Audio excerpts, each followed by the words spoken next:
Welcome everyone to our weekly Leadership Forum Community Incubating Leadership Conversation. The Leadership Forum Community is a nonprofit 501c3 that has a long history, as Joel mentioned, over 100 years, providing a space for leaders to convene, to explore leadership challenges, develop conscious leaders, and create solutions that result in meaningful and equitable change in organizations, education, and society.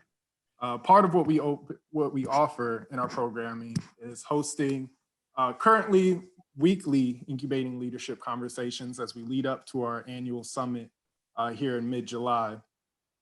These learning and development conversations that serve as a safe space for leaders to convene together around a topic, and provocateurs, which you'll hear shortly from, share insights, tools, or perspectives around a topic they're passionate about in an engaging way that facilitates conversation and learning. So if you have any questions, feel free to direct message me. I'll be your host. My name is Matthew.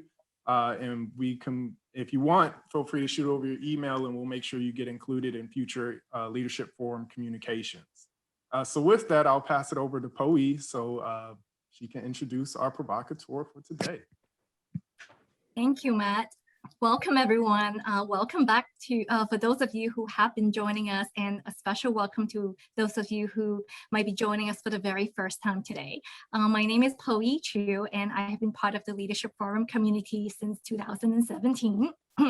And I'm really honored to be also serving on the board of the Leadership Forum community since December 2019. I am just super excited that we're gathering here today from all over the world, as many of you are sharing your location. So if you just join us right now, feel free to chat where you're calling in from. We would love to understand, you know, which parts of the world are actually being connected right here together today. I just want to share that, you know, during the past 12 to 18 months, many things have happened and have changed the way we work, the way we interact with others, even increased our awareness of injustices that are happening around our world. There are just so many stories to be told, lessons to be learned, and insights to be gained from all of this experience. And that is what our summit this year is all about when it comes to leading to repair. So our goal of the summit, which is in strong alignment with the mission of the Leadership Forum community, is to expand our consciousness, as Matt has mentioned, about all that we have been going through, how it has impacted our lives, and how we can glean powerful lessons from all of this, and also take meaningful actions that would help us grow our leadership and become even better leaders, whether we're leading ourselves, leading our families, leading our organizations, or even leading our communities. So today, as Matt said, this represents our third of 4 incubating leadership conversations. And we have one more session next week, which will then lead up to our 2-day summit on July 14th and 15th. And we want our summit to be a space where all of us can learn from each other and to share our experiences with each other and contemplate actions that we can then help us lead to create positive changes, not just for ourselves, but for others and for our world. And yes, I think earlier in our conversation, as we were all joining, we mentioned that our community is definitely growing, and we're looking at who have registered so far for the summit. We have over 260 points, so we want everyone to be able to tap into this amazing global network. Just a quick update here too. Some of you might already know about this. Besides all these Zoom sessions that we're having, please be sure to check out the Participate online platform, where you can access many different resources, including all of our summit recordings. All these sessions are being recorded and shared with all of you as future references and resources. And you can also access discussion boards where you can pose questions, comments, and really connect with one another. So again, just want to say welcome, and let me now turn things over to Joel Wright to introduce our provocateur for today. Joel. Great, Matthew and Poe, thank you so much. Hey, I'm going to keep this really short. You want to hear from Johannes and about the good work he's been doing.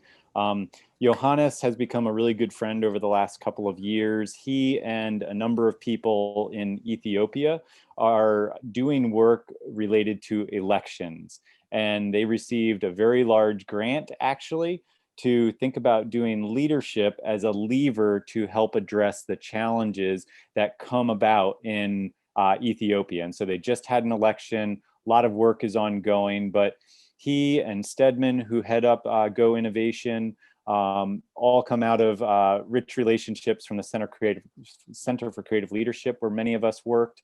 And so can't wait to hear about Johannes. And what you'll hear is a very different engagement from what we had last week. Last week, we had incredible research-based information from Joshua, and that was fantastic. And in this case, you're gonna have a very on-the-ground based story, and we will go into groups that Johannes will share. And English is Johannes's non-native language, so you will, work through his good stories and understanding the impact that he has. And he is just such a great energy and force in the world. So Johannes, take it away. Thank you so much, Joel. I really appreciate that. English is not my second language. It's my third or my fourth language. So bear with me. I hope you understand what I'm saying. I've been told I have accent. I didn't believe that. Good morning, and good afternoon, good evening. Depend where you are joining from. Please let me know in the chat box. Also what time it is, what continent you are logging from. So let me know. I'm right now in the West Coast, Canada, Vancouver, British Columbia. I'm just here for temporary. So it's right now 9:08 a.m. So some of you today in the morning, some of you in the afternoon, some of you probably evening or even tomorrow, I don't know. So I just want to know, some of you, I know you log in from Australia or Indonesia. I just want to know what time is there. Yeah, noon here. Which country, which continent?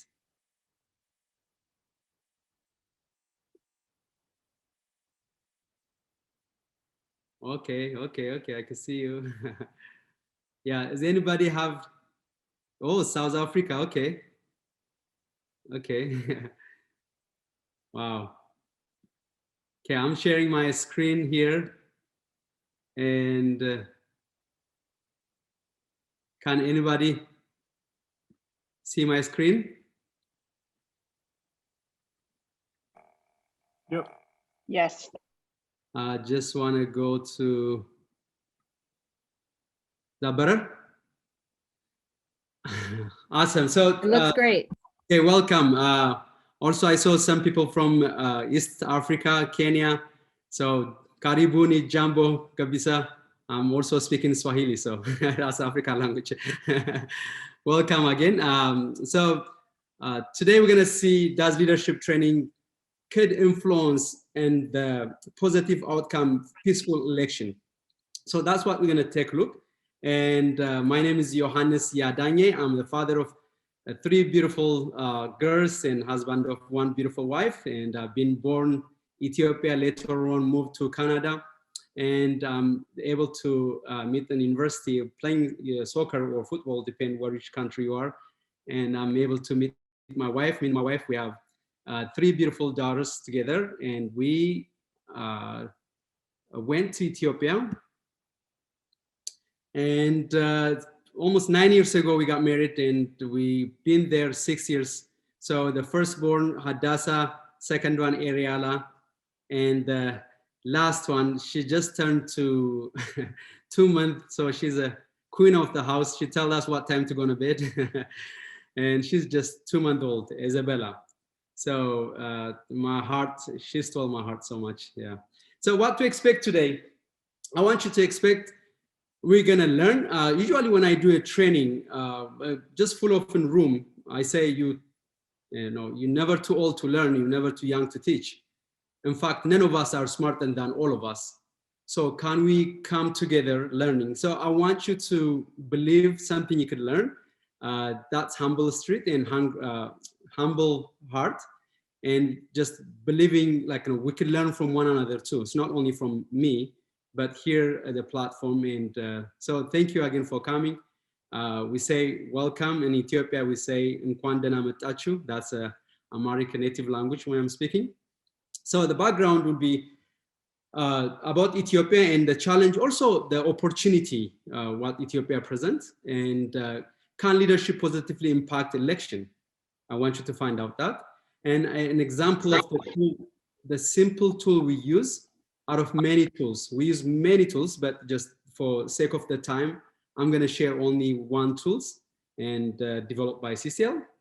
An example, breakout rooms, and of course, I want you to expect the discussion. So we want to hear you from you too. So I'm going to go back to here in Ethiopia. As you see, Ethiopia is one of the country in Africa, very ancient. Some they could call on like 3,000 years. Like if you know the Bible or Quran, it just mentioned the Queen of Sheba, like before the birth of Jesus Christ. So Ethiopia, the neighboring countries, you could see Somalia, and Djibouti, Eritrea, and Sudan, South Sudan, and plus Kenya. So the Ethiopia, with the population right now, 120 million people, and that's really like the second highest population in Africa after Nigeria. And what's unique about also Ethiopia, 71% of population under the age of 30. So that's lots of young people. And of course, that's a great opportunity, very hungry to work and for innovation idea and so much energy because they're just looking for to work, not collecting a pension. So human resources there. A challenge also, those young people, they're looking for a job right now, not tomorrow. So the country, like as it's been developing country, they cannot keep up the demand already, like what the struggles. So, and what Ethiopian want you to know, they're really proud of it.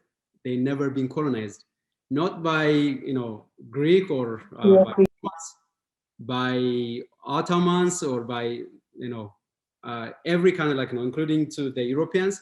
Some they fought, some they dodged. I don't know, but we kept all the culture and the custom that bring national identity and beauty. There's 80 different language. There's 80 different tribes.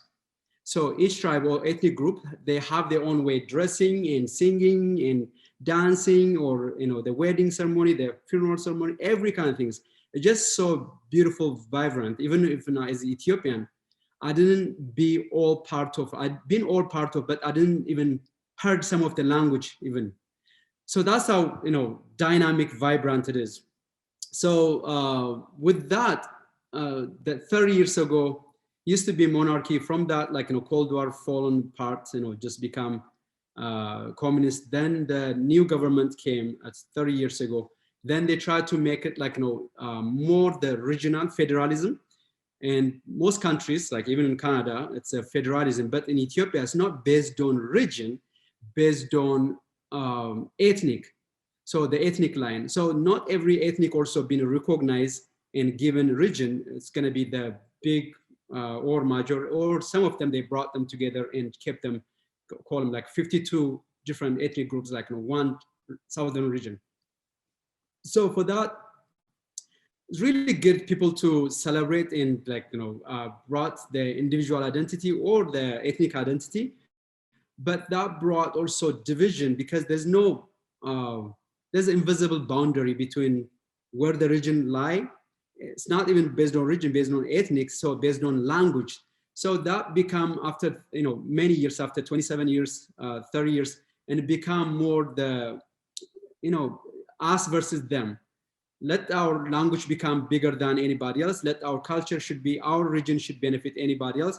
Those who doesn't belong here, doesn't speak the language, not only that, they don't be voted or they cannot be candidates, and they just brought so much, just again, shuffling in them and us. And that brought internal displacement, IDP. Ethiopia became #1 displaced, internal displaced in the world. 1.2 million people been displaced from one region to another region. So what make it even worse, every region have their own soldiers and their own militia group and loyal to only for that region, for that ethnic groups. So they back up almost sometimes some acting like a confederate. I don't know if that's the right word or politically correct, but they military become equally stronger than the national defense. So the youth also, that much youth being used to channel, to back up that region and go burn, the street, or I mean like block the street and, chasing others kind of things. So Ethiopia was in a crossroad, was state of emergency too many times. Then the new prime minister arrived, probably heard, Abiy Ahmed. He was in, I think 2019, a Nobel Prize, Peace Nobel Prize winner, young, 41 years old. And he just said, we're gonna make new transform or form, or what do you call it, formation. So means he released all political prisoners, invite all opposition party been exiled, been run away. Say like, instead of by bullet, let's make it by ballot. Let's have peaceful and democratic election. And I'm gonna commit that, and I want you to commit with me. And he put the head of the election board, Nebe, and put the opposition party, the head of opposition party, just to show transformation, and the woman, Burtukan Medeksa. So when they're looking for how they're gonna make that, so the ECAS, European Center for Election Support, and with the Go Innovation come, then I came to be bringing leadership. Of course, as my mentor, John Maxwell say, everything rise and fall on leadership. So then what's leadership, right? Like, here's the division you see in the country, many has their own flag, and even the constitution actually allow you to separate, be your own sovereign nation. That's why Eritrea is gone, it become their own sovereign nation. So they are others also threatened to be separate. So try to find what bring us common way. So I believe in a leadership. In terms of, when you ask people, not only Ethiopia, many places in Africa or rest of the world, what's leadership for them? Like, leadership is position or gun or money, or you have the title and or assignment, or you have to be elder, or you have to be chief. But how we could break it down, make it leadership being a process, because people usually they're confused between leader or leadership being a process. So and I believe also to take from one place to another place, it take leadership. So as Maxwell say, leadership is influence, nothing more, nothing less. What does that mean? People, they don't care how much you know unless they know how much you care. And at the end of the day, can I trust you? Can I be with you? Not just like you have a trick, or like a strategy, I could follow you. No, before I get my hand to vote for you or to work for you, to be with you, you have to, get my heart. My heart is like, I have to be voluntary, knowing you care about me, and knowing that your plan or the purpose or whatever you do, there is room for me. Can you see me? Can you validate me? Do I matter to you? So that's the deeper humanity question. Doesn't matter what it is. If we able to answer that and people convinced, now we could go to the place where we want to go to. So our work took us to many places, and out of many tools, I'm going to use for sake of to save time. The tools we use, the biggest one for me, like the level of awareness, where we are, and all the mindset and the vertical development, which is developed by CCL, Center for Creative Leadership. This is another tool also developed by CCL, and a simple tool called social identity map. When we see anybody, the first time, either we associate, we relate, or we compete, and we just put them to categorize them. Oh, there's a woman. Oh, he's like in a color like me, or he's white, or he's like, usually we do that deep down, we compete or relate, we associate ourselves. Then usually people have three identities. Here's the given identity, the chosen identity, the core identity. The given identity means like something we didn't ask for, but we born into it. So all surrounding, it's not in our circumstances, could be having accident, we become twins, or birth order, or name sometimes, and the area we born to, the family born to. Then the second one would be the chosen. And here I choose to who I belong to. I choose my friend, I choose my wife, maybe my husband. I choose to, political affiliation, anything else like that, or where I work, how do I dress, anything else. Also, the last one would be the core values, how we see the world, how we see, how we make a decision through that, the filter through that. And I'm going to share an example, my social identity. I was given a name, Johannes. I was born, place of birth, Jimma, Ethiopia. January for my birthday, I was born as a male, and my physical characteristic and my color, or I'm 5'6" tall. I'm just still waiting to grow. I don't know when that day is gonna come. And I'm also like, my parents' socioeconomic status, I cannot choose that, like middle class. I guess in Ethiopian standard, that could be, it's okay, middle class, some other countries could be poor. My mother tongue I spoke was language. The language I spoke was Amharic. That's the first things I heard from my mother. And my parents, Aklilu, which is like my dad's name, and Ainale, my mother's name, I didn't choose that. I'm also, my birth order, I'm one of the 12 siblings. And I'm birth order 10. I have 11 siblings. I want to know just if anybody could beat me in that game. Does anybody have more than 5 siblings or 4? I just want to know, put in the chat box.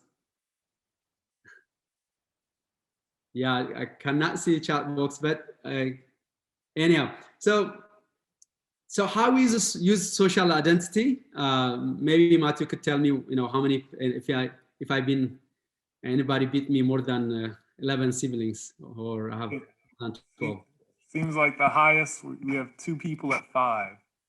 5? Oh man. Can I get some kind of clap? Anyhow, so I cannot, again, let me go back to,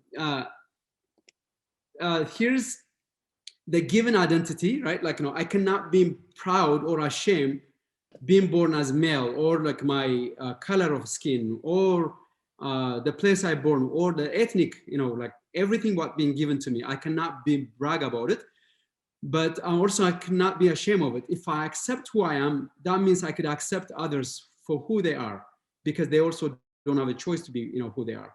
So again, here's the situation, like, I have also the chosen identity. I choose my wife, Kara, and I always believe also she chose me too. I choose my friends. I used to do Kung Fu, my hobby. Also, I used to coach Kung Fu and coach soccer. I used to coach here in Canada and US, actually. I have a national B license for, I'm capable to coach university team or even club team. I went to school to business administration in psychology.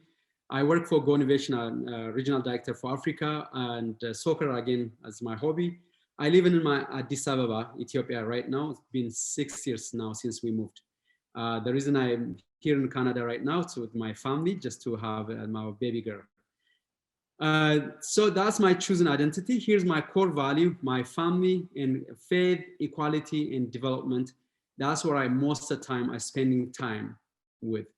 And when I make a decision, I make this decision through that. There isn't who become my friends. There isn't who become my wife. There isn't what I do, where I live, and what I give up, what I gain. That's through the core beliefs or core values. So again, I'm going to take you to how we use that. Using, like, this is a voluntary work also I do, and Sudan border, the gender inequality, ethnic conflict, very, very, very high. So this people group kind of like left their own device, means like there's no that much education or civilization around them. They have their own custom and culture. If something happened to them, they don't call, there's no such thing as 911. So they have elders going to decide what to do, what not to do. So pretty much they will be governed based on the ethnic or the chief or the clan order, and instead of like, government intervention, very, very low.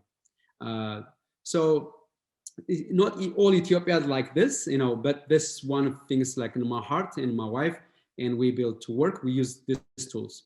So usually I believe, again, everything rise and fall on leadership. What's leadership? Leadership being influence, nothing more, nothing less. That's John Maxwell said that. So again, how do we influence these people? How do we bring leadership? Because they believe like, no, leadership is, we're not leader, go find the leaders. Go find the people who have a gun or been entitled or have a name out before their name. So actually what I do, I take a soccer ball. As being a soccer coach, I voluntarily bring all the men together, train them as a soccer coach so they could go impact, what they coaching other kids. For that, when they come together, I train them, we do the drill. In that culture, like women never been attending any education or in that region or that areas. So the reason they don't do that, because you could trade women by having cows. So means like, the male, you could give the bride father, and give a cows as much as being required. Once you get the cows, then the woman could go. She doesn't have a choice. And she could be young, she could be like, it doesn't matter. So then that's really, seems cute idea, but the woman doesn't have a choice who should go to. And a man, as much as have more cows and could have a trade-off, it could get as many wives, which is polygamy. Then with that kind of circumstance, sometimes it's going to be even more harsh. I'm sorry to say that. If you want to save cows, you could trade sisters. Means like, okay, when I marry my wife, then my brother could marry my sister. So that way we could save cows. We don't have to give our dowries.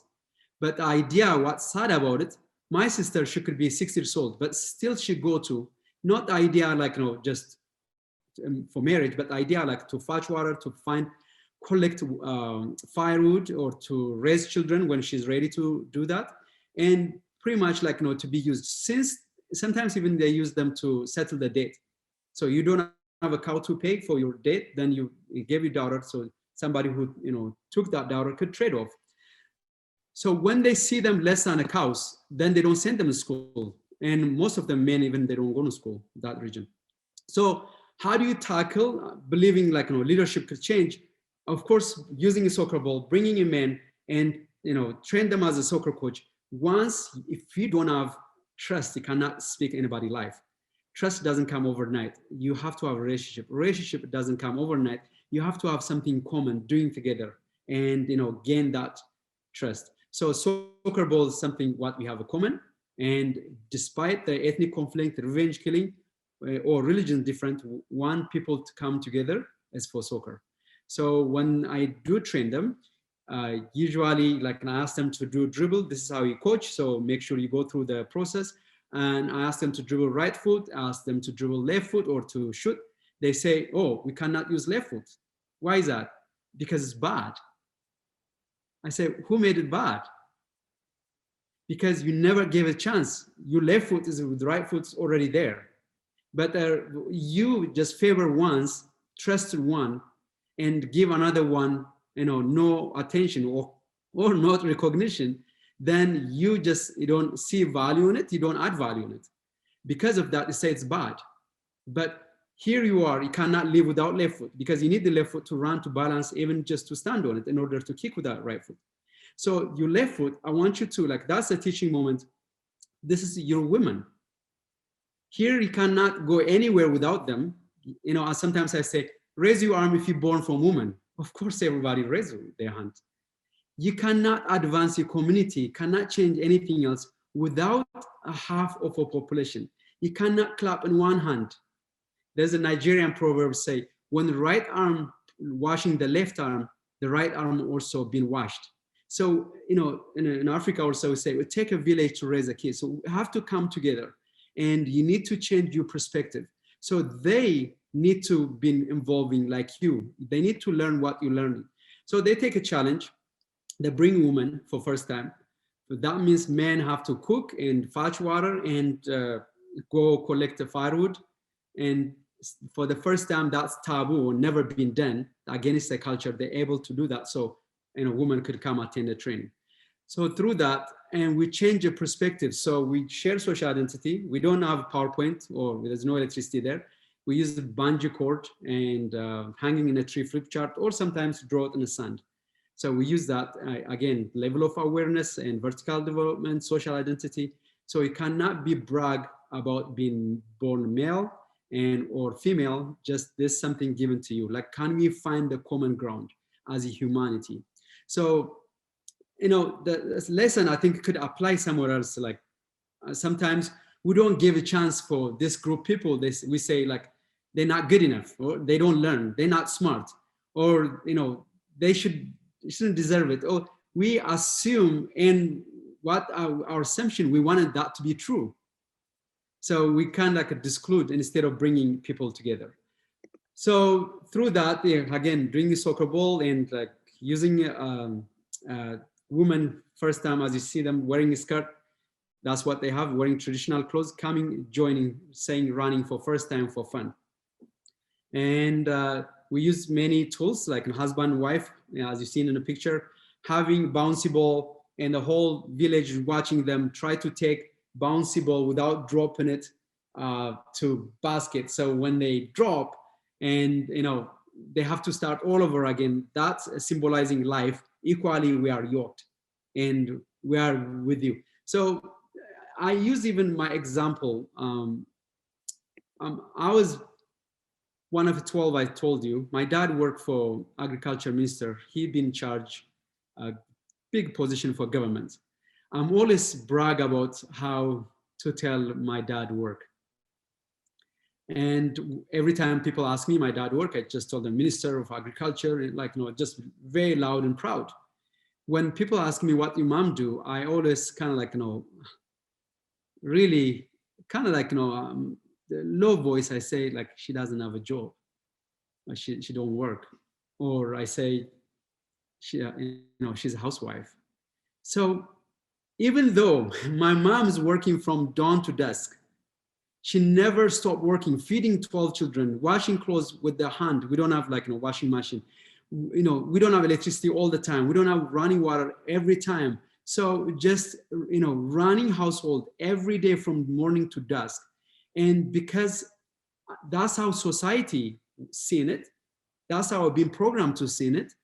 So I didn't change, like, except when Dwyer say, when we change how we look at things, the things we look at change.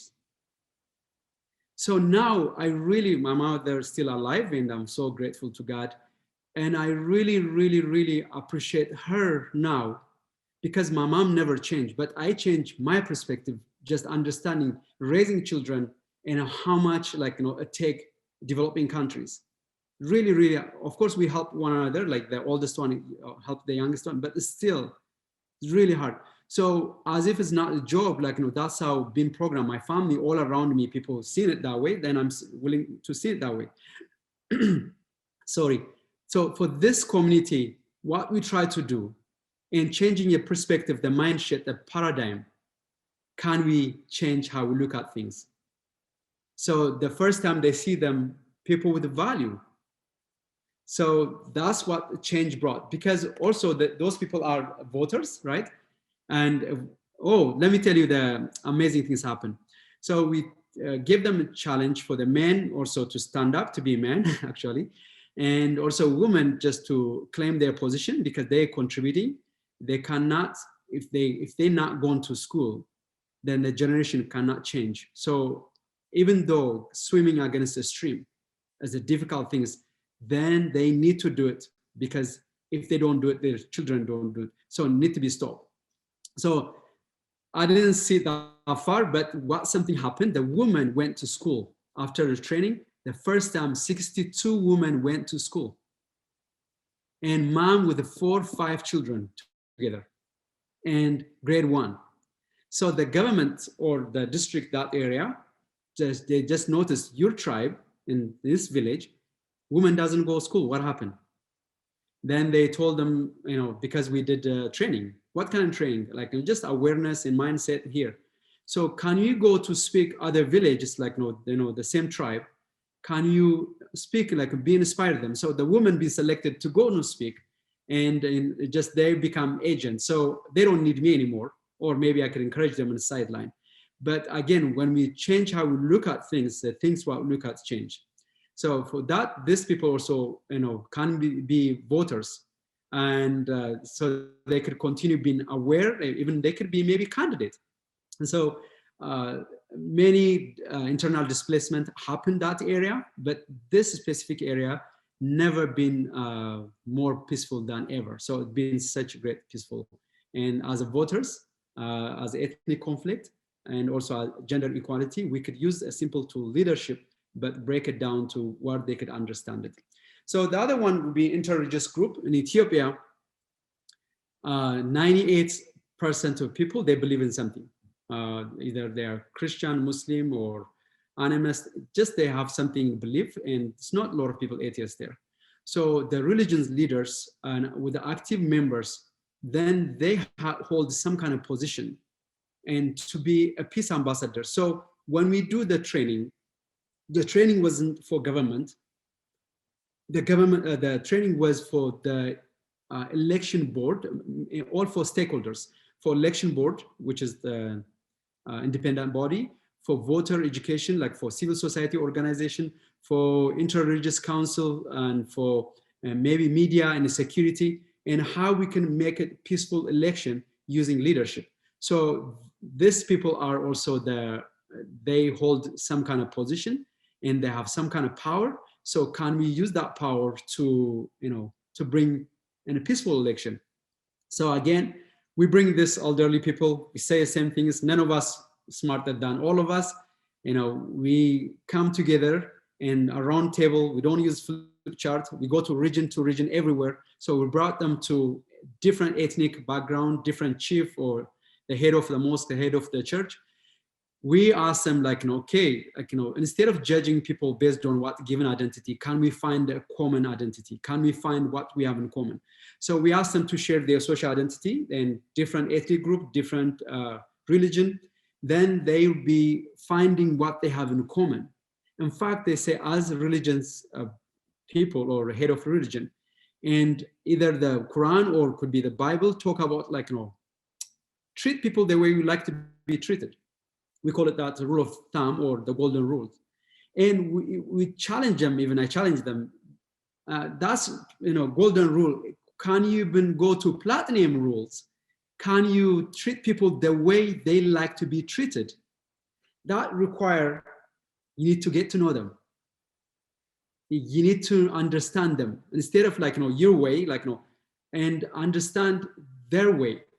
For example, sometimes in Ethiopia, we say, those who doesn't have a sheep, they don't call coyote as a harmful animal. Means if you don't have a lamb or sheep, you won't worry about folks on coming eating your sheep. So they're not harmful. Means sometimes if it's not your value, you don't care, just you say keep move on. Why don't you pick up their socks and just stand on their own feet? But when their feet been chopped off, sometimes when you don't understand where they ground they stand on. And in fact, we call it maturity. It doesn't come by age. Maturity comes to put yourself in another person's shoe and understanding or looking things from that person's perspective and just be relaxed about it. And that's what understanding. In fact, also we talk about I love quotes. Sometimes we remember more than the song than a speech, right? Just quote being an art. I don't know who said, the difference between people is not color or it's not gender or border or just it's not age. The difference between people, it's a level of awareness. Where we are aware. And unless we do that, sometimes we program in majority, the way we think, we become group thinking, them and us, and easily to divide people. So with this, we see them completely using this training and eye opener. And in fact, they say usually the government come feed us for the day when they call the training, feel good, our stomach full for the day, but what you give us and feel good for life. So that kind of testimony we saw. And this tribe group, the place we went to, literally they stopped genocide. There was a same area, their tribe group being killed and been genocide, I think around 200 25 people being killed. So they want to demonstrate and a peaceful demonstration, but the youth organize themselves and pick who's going to be killed, and in order to revenge. And the group, what you see, some of them well known, they stand between a killer and a victim and a victim. They stop the genocide and using understanding, and we don't want to use the given identity to attack anybody else. So that's the result we saw. We went to many regions, brought we've been accepted. I'm gonna share the last story here. Also our work took us to Eastern Africa, to Southern Africa, bringing young African politicians to come together to learn about leadership. Again, when they come to each person represents the parties. The parties, they brought their party banner. They bring everything just to, they see themselves like, victimized of the other party. And in fact, they almost looks like they're gonna want to kill each other. But when we ask them like what you stand for, like, if you don't stand for, you're falling for everything. If you don't stand for something, you're falling for everything. Means like, find your values and let be clear to you, and then let be clear to the voters, for everybody else. And once you recognize it with you, you could recognize it with others. If you accept who you are, you could accept others for who they are. And instead of like, being and divided or like, asking other people to go to kill, but can we come together finding a common understanding? So usually we challenge them to find the values. So we ask them, are you running for your value or are you running for yourself? Are you running to office to be served or to serve others? And if you identify your values, if you share that, loud and proud, you could find it also your value to some others political parties, because sometimes people say that's our values. Nobody have, monopoly on values. Value could be anybody else as humanity.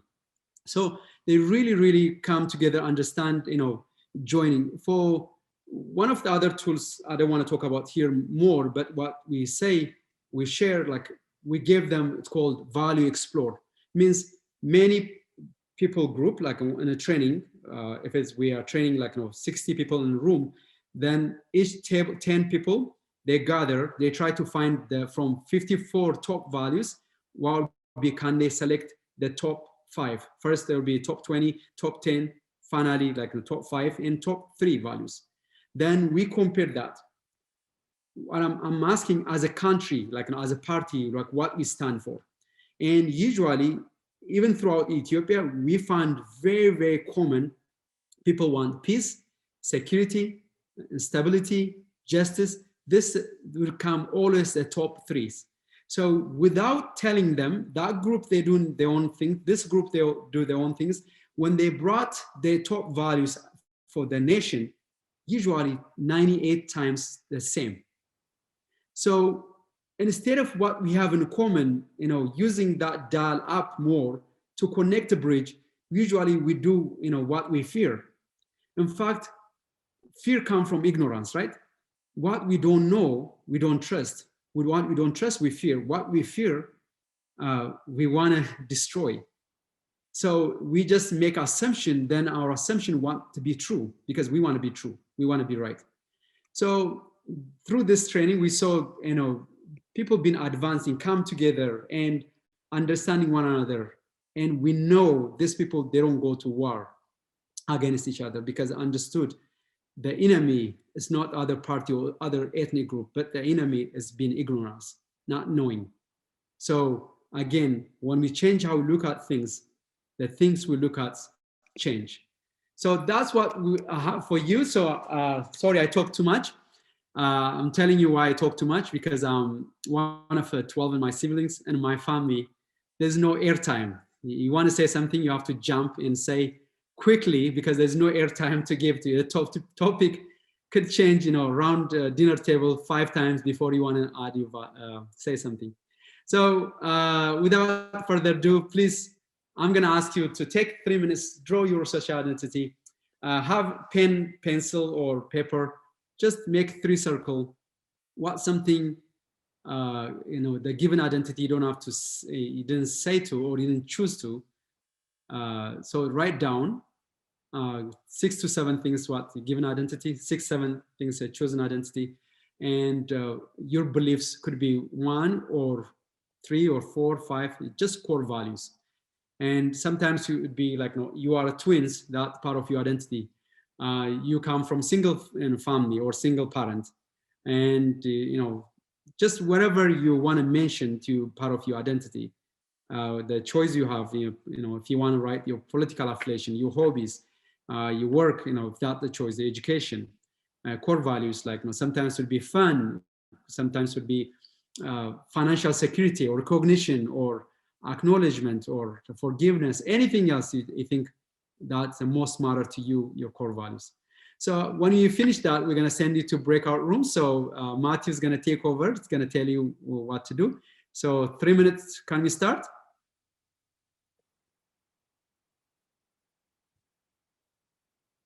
Is everybody here? Yeah.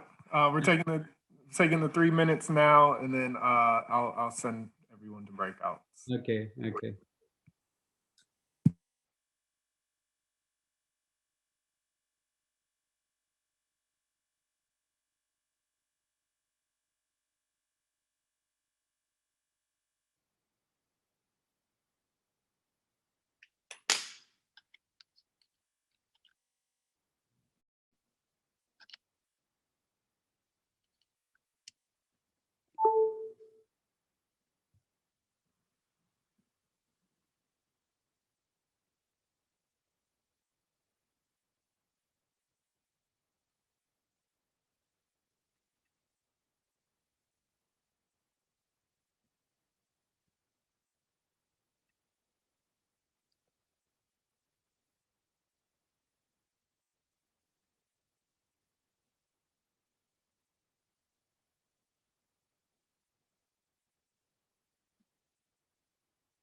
All righty. So I will send everyone to breakout rooms for about 6 minutes. Johannes, fine with you.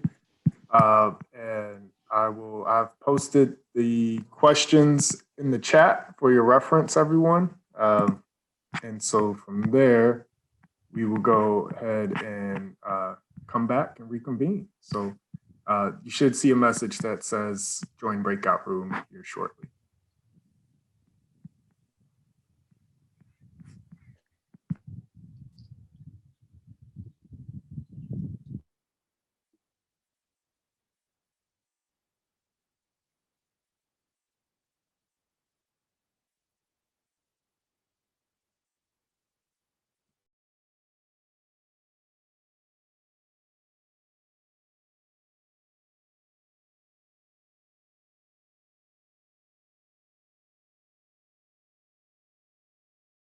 I know Johannes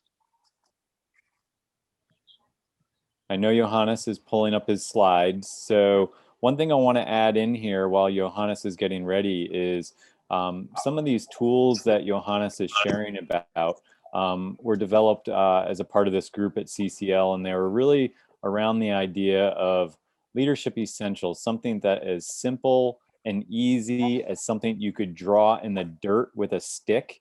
So the idea is that they could be really transferable. So hopefully even a crude drawing on your paper, you'd be able to take this and do it with other people and simply have a dialogue about given, chosen, and core and the implications for leadership. So Johannes, take it away. Awesome. So again, I want you to, just a discussion. I don't know, we're gonna have another breakout room or here. So the idea, like, can we use this, this social identity help to handle leadership in your context? Can you understand, like, being male, female, or black or white or something, which one you're gonna play more in order to connect, to build a bridge and to break all the barriers. That's what, with your identity, like, can you use it to make a bridge? I think the second one, like a discussion, how do we use this? Just starting in a CCL or so, we say IGOs, right? Individual, group, organization, and society. Can I understand, okay, what's matter to me? How do I use the resource? Who I am deeply, and also as a family, husband, wife together coming, like what's we have a common here? We cannot change this given identity, but we could, can we agree on something coming together? And then using these tools again, to build a team in a community, in corporation, and also a nation. Because when we look back, how much time the world had been distracted by given identity. You could go back to the Holocaust, or like you could go to Rwanda, Tutsi, you could go to just like in the Eastern Europe, everywhere, all black and white. Still people being persecuted based on their given identity. So how we could use it and challenge ourselves. This is not only Ethiopia issue, like we use it, but this is the world issue, because the level of awareness, we are judging people based on what a given identity. So can we tackle it within us? Can we tackle it with our community, and how it could be used? That's a discussion point. I want you to go ahead, discuss that.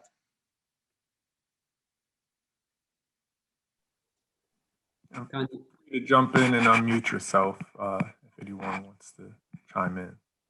Or feel free to add something in chat, to either one of these questions.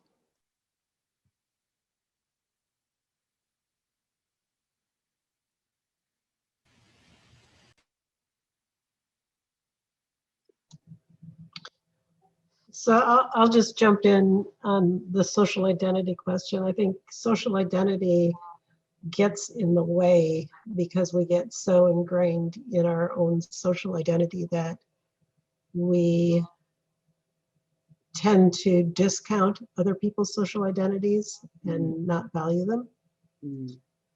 So I see that gets in the way of leaders being able to be effective. And I think, what you would need to do then is be able to break down differences in social identity to be able to find commonalities as a leader. Okay. So powerful is just how finding the common things is what can create something as impactful as stopping a genocide. Now, that's going to stay with me. And I think that can be built on in so many ways. Absolutely. Yeah, this is Nancy. This is similar to the first couple of points. I find it helpful, and I've learned this more, through the years, to go, I almost bypass, I try to bypass, what I see and go to the common values, which relates to what Anne said, in that it can, the social identity can get in the way. So when we're talking about going deeper and what people's values are, in the center of the target, based on the illustration that you showed, I find those are the things that form the deepest bonds and can help create, true partnerships. So it's stating the obvious, and it's much of what we've discussed, but yeah, I think I bypass what I see in the social identity, or like I said, at least I try to. Hopefully that makes sense. It does. Yeah. Yeah, Johanna, Nancy and Anne, just building on what you said, and Johanna said it earlier that, he said it in a different way, but the way I've understood it is that social identity is something that like our brain does too. It kind of categorizes, identifies, and then compares. So it's like, here are these types of people. So I'm categorizing them, you know, and you maybe identify with one of those or not. And then what the trap is that we fall into is we start to think about better than, less than. So categorize, identify, and compare that better than, less than scenario. And so I think whether that's politics or whether that's organizations or communities, even down to Johannes's example of the housewife, right? At one point, he had the idea that, you know, my mom wasn't of same value maybe as my dad who worked, right? But he reframed that, his perspective changed over time. So I was just layering in some of those, but I think if we can, you know, almost help people understand that process and engage in some dialogue that creates commonalities, and understands how we get in that trap of better than, less than, leading with those values could potentially, hopefully bring us together. But then, you know, of course, we all understand the challenges of politics too, so. Yeah. And again, to understand everything rise and fall on leadership, I believe that. And what's leadership? To get from one place to another place, a better place, to take leadership. Leadership being a process, and it simply means like it's not a trick and, you know, some kind of things, but just understanding, you know, can you care for me? Like, is there any room for me? So, you know, just instead of a scarcity mind, can we have abundance mind? And you don't have to conform to be myself, but in just within, and, you know, we could find a common ground, and I'll meet you there. And just, yeah, like instead of them and us, because I think a low level of awareness, again, like as I mentioned, I don't know who said it, but the difference between people is not color, gender, or anything else, but just the level of awareness. And if we have a more awareness, instead of seeing it like from them and us, like, you know, just seeing what, you know, what we have in common, and draw that line, and that social identity, we use it because most of the time we go to school, we go learn about everything except ourselves, right? We spend so much time learning about everything else, but not ourselves. And, you know, somebody say, if I want to be free, I have to be me. First, like, you know, if I understand within and the power I have then and everything I have, then I could go meet people, because you cannot give something you don't have, right? Like, you cannot give peace when you don't have within it. You cannot give love when you don't have within you. And so that's the idea. And also, if you don't use it, right? Like, you know, I just want to quote again. I know that I don't have that much time left. I'm rushing. Martin Luther King say, like, I think, you know, almost 50 years ago, one day, right? My 4 little children, and in my have dream speech, my 4 little children won't be judged by the, you know, color of their skin, by the content of their character. One day, that was impossible that time. That was a dream. But still, we struggle. It doesn't matter what part of the world. And here in Canada, right now, we have, you know, in the US, like, you know, just the native children being buried underground because of their identity. So it doesn't matter what part of we live. Like, it's not Africa problem. Like, it's so savage, you know, like, oh God, you know, be with them. Just within us, we need to check, you know, the Africa proverb say, if there is no enemy within, the enemy outside doesn't do us no harm. So the enemy within is being ignorance and not understanding. So because what we don't know, we fear, we don't trust. What we fear, we hate. What we hate, we want to destroy. So just because fear is energy, you know, energy doesn't create or destroy. I mean, like, but have to change from one form to another form. So when I have a thought, that's energy. When I scare, then my palms, you know, sweat and my voice cut off. Then maybe I'll be angry. I want to be flight or fly or attack mode. And because it would try to control my own fear, then become oppression. So, but can we have faith? It's both of them. Believe something we don't see, right? Like fear, in fact, they say the false evidence appear to be real, acronym. So faith, same thing is what we don't see, but the belief. So we have to make that adjustment, choose, and understanding. As a good book say, you know, new life doesn't come from new car or new wife or new husband, new job. new life come from by renewing your mind, not being confirmed, but being transformed. So using that, like we could tackle in our home, but we have to start with us, in our community, in our society, in our corporate order. And again, we could call it leadership, but leadership shouldn't be a trick or a strategy, 10 bullet, what to go, what to do and follow me, just that's have to be stopped. And I don't know, I'm using so much time, but I want to hear from you. And again, in Ethiopia right now, we just announced yesterday the election result, and for first time breaking record, and people went vote. 50 years old, they say the first time I trust the system and I vote. And I'm not saying it's perfect, still there's so much conflict, but there's no conflict based on the election day. So we don't, it's not we want, supporting government but we just like the process, because every time we hear election and most people flee, here we have, recent history, even in the US, I saw New York, people are blocking their door or the window because they're expecting an election, just a sign of violence. Shouldn't be that way. And of course we could use leadership into peaceful outcome. And in the end, I'm gonna leave with my hero, the quote come from John MLK. Again, we say we need to live to, learn together as brother and sister, or perish together as a fool. Right? Like we have to learn that.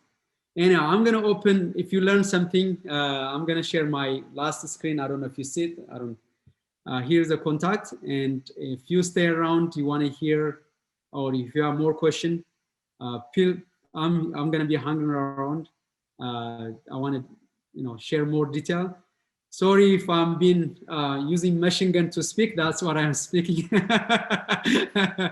Passion plus map bringing by default. Yes, I want to keep a chat, but I'm not going to say unless you want a direct question. Thank you, Johannes. Just some quick housekeeping things as we are wrapping up here. Just want to share a reminder that this was great, just connecting the dots and making it in a visual way. But going forward, just keep in mind that this is a part of a weekly series leading up to our summit, July 14th and 15th. Next week, we have Bedrai coming on July 7th. Most of you all, if you're registered for this ILC, you registered for the next one in next week. Just a brief overview of our summit coming up mid-July. It will be, 3 90-minute sessions, and we'll be coming in 2 full days from 9 a.m. to 4 p.m. So it'll be great. This is just a build up for, more amazing sessions to come. And then also this content can be found on our platform Participate. The link is located in the upper left corner at app.participate.com. And you can find the leadership forum and find many more just kind of content and previous ILCs to peruse at your convenience as well. So again, thank you, Johannes, for joining us today. And Joel has placed the link in the bio. Feel free to let us know how we're doing. We love feedback, and that's how we make this a better experience for you all as well. So as Johannes said, he may hang on for a few more minutes here to answer any other questions, but thank you again for joining us today. And we'll see everyone next week. Thank you so much for listening to me. Thank you for willing to be challenged. Yeah, I'll be hanging around again if you have anybody who have a question, thoughts, and it could answer to you. And we say in Ethiopia, Amasaginalo. One thing I didn't told you, in Ethiopia has its own calendar, and right now 2013, the year of 2013. So if you want to go in Ethiopia, you could save 8 years in your life. So thoughts for you.